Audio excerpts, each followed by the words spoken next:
Good day, everyone. I'm Trisha May Flores, and right now, I am going to tackle about experiential learning. So this experiential learning is a process whereby knowledge is created through the transformation of experience. So, students learn by reflecting on their experiences. This experiential learning is comprised of learning activities that can be done both inside and outside the classroom. These are designed to actively engage students to learn by doing. And then right after that, they're going to reflect on the process and experience that they have gone through and actively creating their own understanding.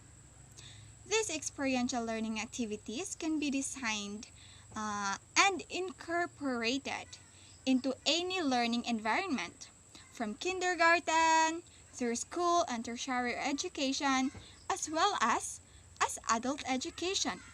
This method is a more effective way to gain understanding of materials rather than lecture-based method.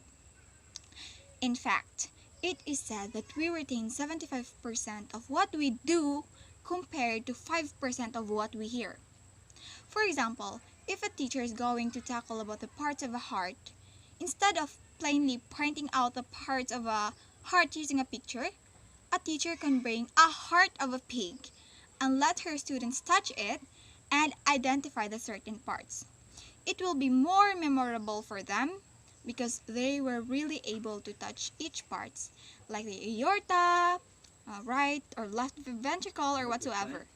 It is important to see a real example than just a picture, because in a picture, you can easily forget about it because you are simply memorizing each parts and not purely understanding it. Research has also proven that students of all ages learn better during initiatives that involve applying concepts in practice in order to solve a real-world problem, actively making a decision, and reflect on outcomes and consequences of their actions and decisions.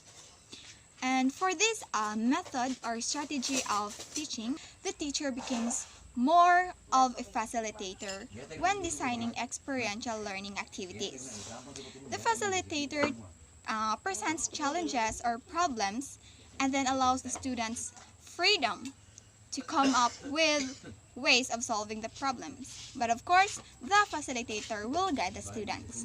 They can observe and guide learning as it is actively taking place. This means that the issues and misunderstandings can be addressed immediately as part of the learning process, rather than corrected at a later stage after the project had been completed, making it a far more active problem-solving process. And for the learning activities, this can include hands-on laboratory experiments, practicums, field exercises, and study performances.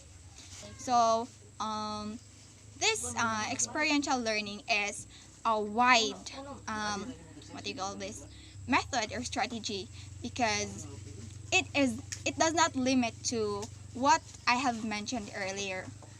So I think that would be all for the experiential learning. Right now, I'm going to give the floor to Cindy, and she is going to tackle about the situated learning. So I was tasked to discuss about situated learning. So, what is situated learning? Situated learning, from the word situated, learning occurs in a situation. Situated learning is a learning process where one learns knowledge and skills from the action of everyday situations. It is when one is learning from a classroom to gain more knowledge on their skill and have a career.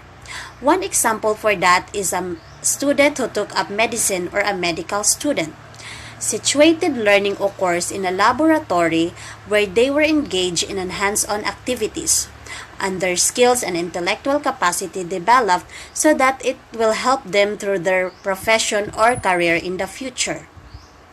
In situated learning, students gain knowledge and skills through everyday activities. The content of learning is present in the task itself.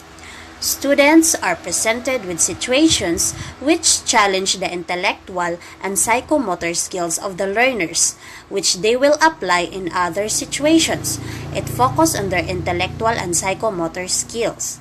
So, the example of situated activities are the following. First, cooperative internship. It allows students to be immersed in the workplace.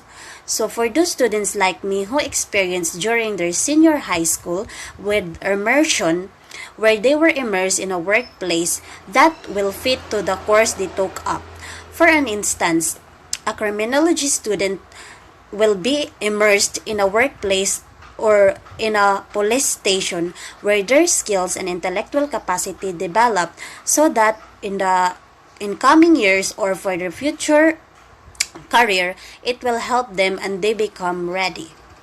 Number 2, field trips in which students can experience the work environment. I didn't experience field trips, but some of you have experienced it, so it will help the students to experience the work environment or the place. And then the third one, laboratory settings, where students actively participate in mock activities. As what I have mentioned earlier, like for the medical students who are in a laboratory, which they were engaged in an hands-on activity that will help their skills. The last one is the physical education and musical practices, which offer an identical scenario to real-life events, such as sports training or a concert. Those students who are athletic and musically inclined are fit for this kind of situated learning, where they were having a physical education and musical practices. And as these examples demonstrate, situated learning occurs in the situation. The students are addressing issues in real life as they exist. The context and culture of the activity are as important as the experience itself.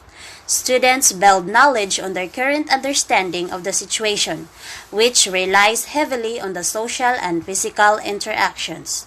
That would be all. Thank you.